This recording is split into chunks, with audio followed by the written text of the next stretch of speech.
नमस्कार श्रोताओं। आज हम एक बेहद रोचक विषय निदिध्यासन की प्रक्रिया पर चर्चा करेंगे। प्रोफेसर सिंह, जब हम निदिध्यासन की बात करते हैं तो अक्सर स्थूल और सूक्ष्म शरीर की चर्चा होती है। क्या आप बता सकते हैं कि ये दोनों एक साथ कैसे देखे जा सकते हैं? बिल्कुल। यह विषय जितना गूढ़ है उतना ही रोचक भी।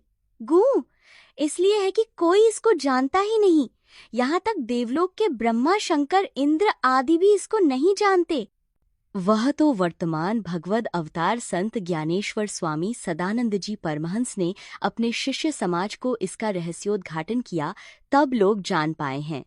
उनके ग्रंथों को पढ़कर मुझे तो यही लगता है कि निदिध्यासन में जब साधक सूक्ष्म दृष्टि अपनाता है तो उसे न केवल अपना स्थूल शरीर दिखता है, बल्कि वही हम अर्थात जीव सूक्ष्म रूप में प्रकट होता है।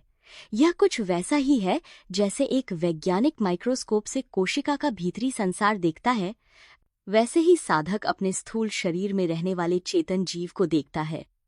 शानदार तुलना। लेकिन अक्सर लोग सोचते हैं कि शरीर ही मैं हूं। गीता में भी इस भ्रम का उल्लेख है, वासांसी जीर्णानि। तो क्या निदिध्यासन हमें यह समझने में मदद करता है कि असली हम कौन है? बिल्कुल, यही तो जीव दर्शन की विचित्रता है। गीता के श्लोक 15-10 में भी कहा गया है कि केवल ज्ञान चक्षु वाले ही इस भेद को देख पाते हैं। निदिध्यासन के अभ्यास से साधक समझ जाता है कि स्थूल शरीर वस्त्र की भांति है, जब चाहो पहन लो, जब चाहो उतार दो। असली हम तो सूक्ष्म शरीर वाला जीव है। यह तो बहुत ही दिलचस्प है। तो क्या हम कह सकते हैं कि निदिध्यासन हमें अपने अस्तित्व के अलग अलग स्तरों को देखने की क्षमता देता है? जैसे कोई कलाकार अपनी पेंटिंग में छुपे रंगों को पहचानता है, वैसे ही? एकदम सही पकड़ा आपने। निदिध्यासन का अभ्यास हमें अपने अस्तित्व के स्थूल और सूक्ष्म दोनों पक्षों को एक साथ देखने का चमत्कारिक अनुभव देता है। इसमें न कोई बाहरी कर्म क्रिया है, न कोई दिखावा, सिर्फ अनुभव और साक्षात्कार। लेकिन आज धरती पर कोई गुरु नहीं है जो यह कह सके कि हमने जीव को देखा है। हो सकता है उन्होंने आत्मा, ईश्वर, ब्रह्म को देखा हो और यूं ही जीव समझा हो। अब जब हमने समझा कि जीव का अनुभव सूक्ष्म दृष्टि से होता है, तो एक सवाल उठता है, क्या यह किसी विशेष प्रयत्न या साधना से संभव है, या फिर यह अपने आप घटित होने वाली अनुभूति है? यही तो सबसे दिलचस्प बात है। जीव दर्शन में जितना अधिक आप प्रयत्न करते हैं उतना ही वह आपसे दूर जाता दिखता है। जैसे आप सपने में उड़ने की कोशिश करें और जितनी कोशिश करें उतना ही गिर पड़ें।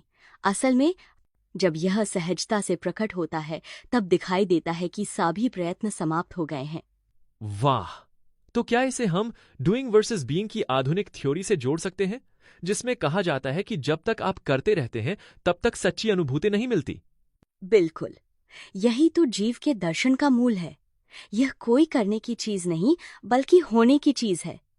जैसे ध्यान में बैठते ही जब मन शांत हो जाता है तो अनुभूति अपने आप प्रकट होती है। विज्ञान भी कहता है कि कुछ अवस्थाएं केवल सहजता से ही आती हैं, जैसे फ्लो स्टेट। बहुत रोचक। लेकिन ध्यान तो क्रिया है। परंतु शायद आपने सुना होगा कि संत ज्ञानेश्वर स्वामी सदानंद जी परमहंस महाराज कहीं कहते हैं कि जीव दर्शन कोई क्रिया कर्म है ही नहीं। क्यों? यदि जीव को पकड़ना इतना कठिन है तो साधक को क्या करना चाहिए? क्या कोई व्यावहारिक तरीका है जिससे हम इस अनुभव को सहज बना सकें? देखिए, इसका सबसे व्यावहारिक तरीका है सद्गुरु की खोज और उसकी पहचान। अगर आपने सद्गुरु को पहचान लिया और उसके प्रति समर्पित हो गए तो ये वैसा ही है जैसे सूर्य की किरणें खुद खुद कमरे को रोशन कर देती हैं। आपको बल्ब जलाने की जरूरत ही नहीं पड़ती। वैसे ही सद्गुरु आपको जीव का भी दर्शन करा देगा, आत्मा, ईश्वर, ब्रह्म का भी दर्शन करा देगा और परमात्मा का भी दर्शन करा देगा, जिस तरह महाराज जी ने अपने शिष्यों को कराया है। वरना सालों साल आप चेष्टा करते रहिए,